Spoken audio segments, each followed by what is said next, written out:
Hola mis queridos amigos, nuevamente con ustedes su doctor Tigre, el que ronca en esta negra noche neoliberal latinoamericana, sudamericana y ecuatoriana. Ahora que nos vemos en el difícil dilema de pensar si eso no es conveniente oponernos a los Estados Unidos y a su política. Esto es algo muy trascendente en Ecuador. ¿Por qué? Porque el 82% de nuestras exportaciones van a los Estados Unidos. Porque Estados Unidos es nuestro mayor proveedor de entretenimiento. Todos los canales satelitales son norteamericanos y habrá unos 2 o 3 que no lo son.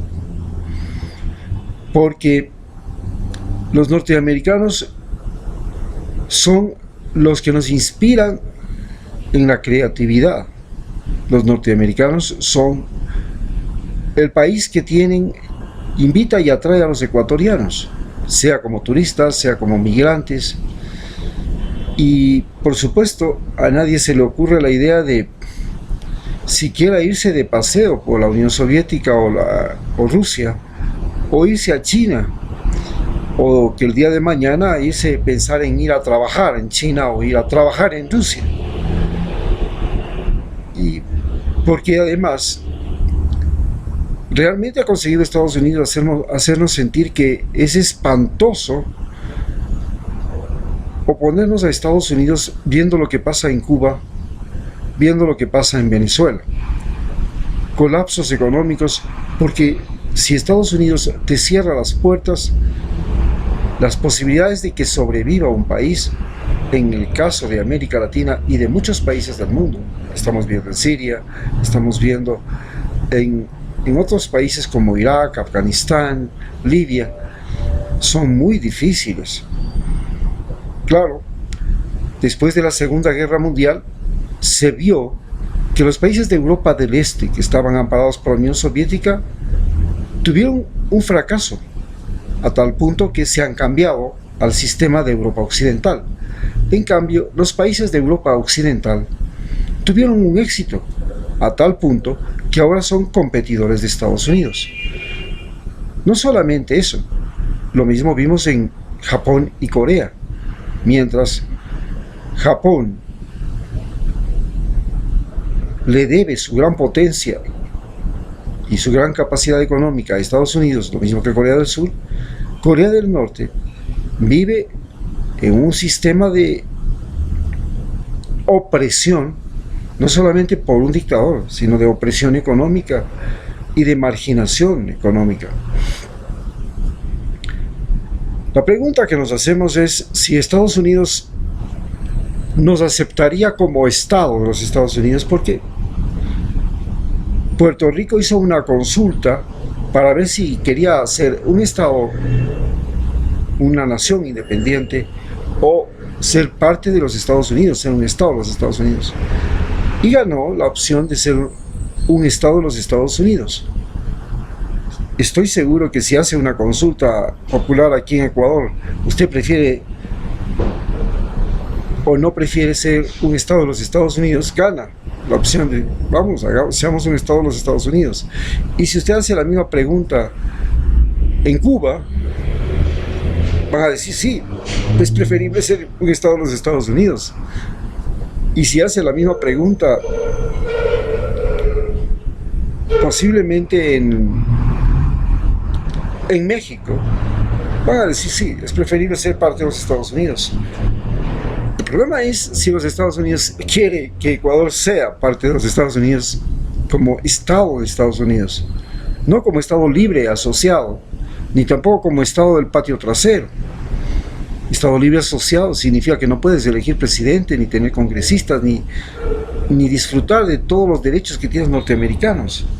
El salario mínimo, los seguros, en fin, las leyes, la protección judicial. Seguro que si le dices a los mexicanos ¿qué prefieren? ¿Un gobierno mexicano o el gobierno norteamericano? Te van a decir, ¿para qué quiero un gobierno de mexicanos si lo que hemos tenido son solo puro pillo?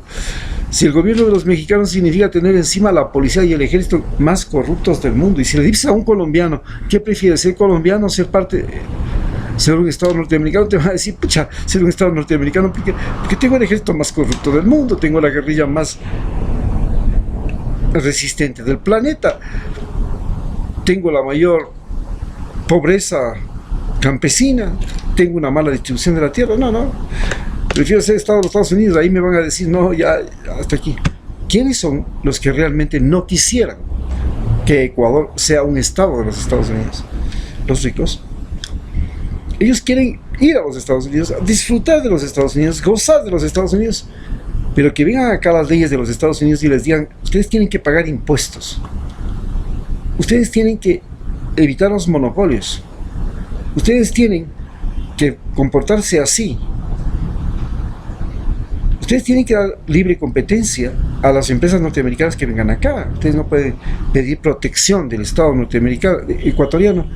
Si quiere una empresa venir acá y ponerse flores y arrasar con las empresas de floricultoras ecuatorianas, o si quiere una empresa cacaotera norteamericana comprar toda la producción de cacao de Ecuador y mandar al caño a todos los intermediarios exportadores de cacao, ellos se van a oponer.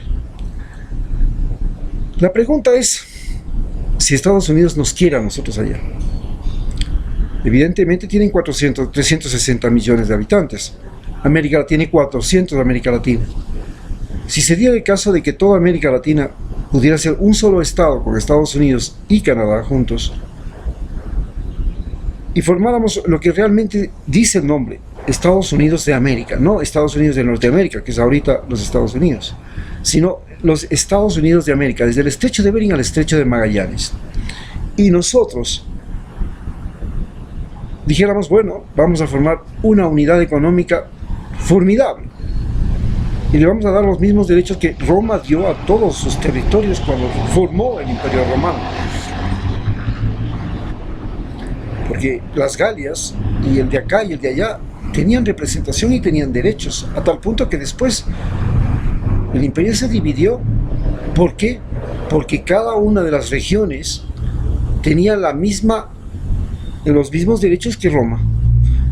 Entonces Constantinopla, que tenía los mismos derechos que Roma, y las mismas autoridades, y la misma capacidad militar, y la misma comercio y todo, decidió formar un imperio aparte. Llegaron a formarse 4 imperios romanos, ¿no? Que vivían y convivían juntos. Eso podría pasar si Estados Unidos decidiera formar un solo país desde el estrecho de Bering al estrecho de Magallanes. Por supuesto, todo el mundo pondría el grito en el cielo, porque entonces ahí sí América sería la mayor potencia mundial, ya no Europa ni Asia, porque América dispondría de la mayor cantidad de recursos naturales del planeta, lo cual no es conveniente para Europa ni para Asia. Y, por supuesto, esto significaría que nosotros podríamos elegir presidente de los Estados Unidos, pero Estados Unidos ha tenido presidentes blancos y de pronto los que podrían ganar todas las elecciones en el futuro son latinos, porque somos mayoría. No solamente porque somos 400 millones en América Latina, sino que además tenemos el 30% de la población norteamericana, es decir, si tienen 360 millones, en este momento la tercera parte, 100 millones, son latinos y votarían por un latino, en teoría.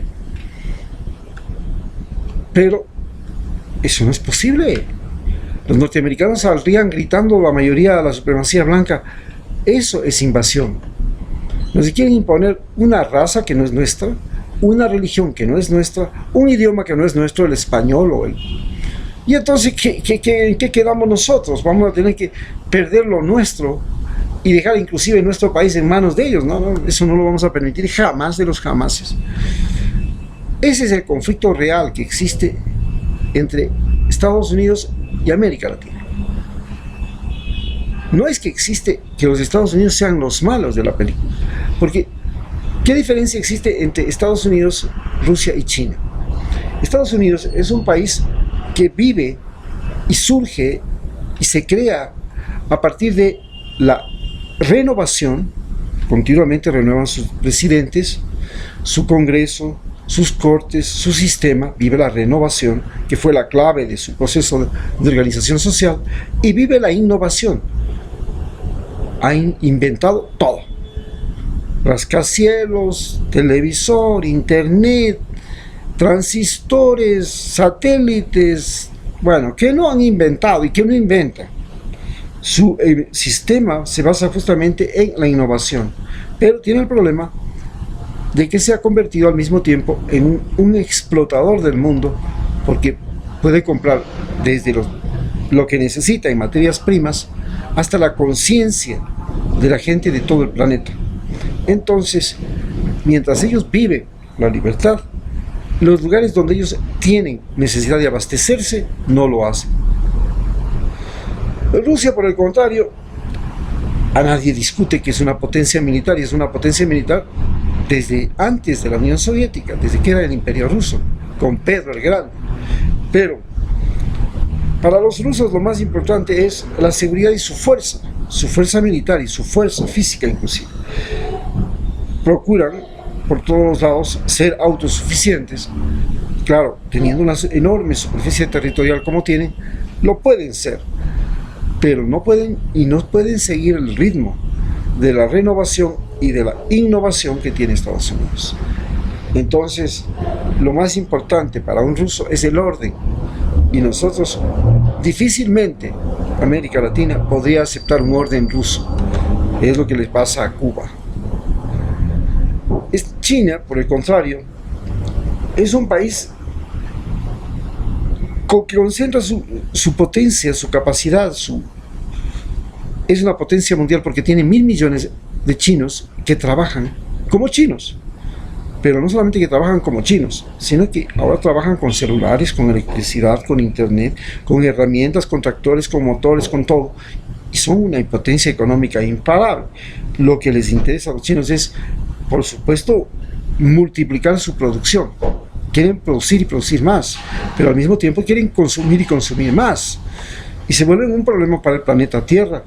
Y ellos tienen un objetivo con el cual siempre han logrado penetrar en todos los mercados: precios bajos, lo cual al mundo le alegra completamente, porque lo que antes era un privilegio, ahora se vuelve prácticamente un derecho, cuando los norteamericanos quieren vendernos zapatos Nike carísimos y los chinos nos venden algo similar, pero a la 10ª parte del precio.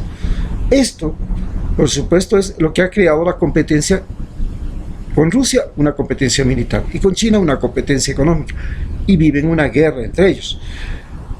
La pregunta es si nosotros aceptaríamos que ese modelo chino de trabajar como chinos, nosotros lo aceptaremos. Indudablemente que no. Y el modelo ruso de someternos a un orden y a una disciplina, lo aceptaremos. A un Putin, no, evidentemente no. ¿Por qué? Porque somos relajados, y relajosos, indisciplinados, jodidos, chillones, bullangueros. Aceptaremos el sistema norteamericano de trabajar y al mismo tiempo vivir una disciplina, someternos a otro modelo de económico en el cual, bueno, gran parte de los latinoamericanos se han logrado adaptar. Es posible, es más factible que adaptarnos al sistema del modelo chino o ruso. El gran problema, como vuelvo a repetir, no es que seamos un solo país como fue el sueño de la OEA, desde el estrecho de Bering hasta el estrecho de Magallanes. El gran problema es quién va a dirigir ese enorme país, y ahí es donde entramos el problema. O los blancos norteamericanos, los evangélicos norteamericanos, o los latinos.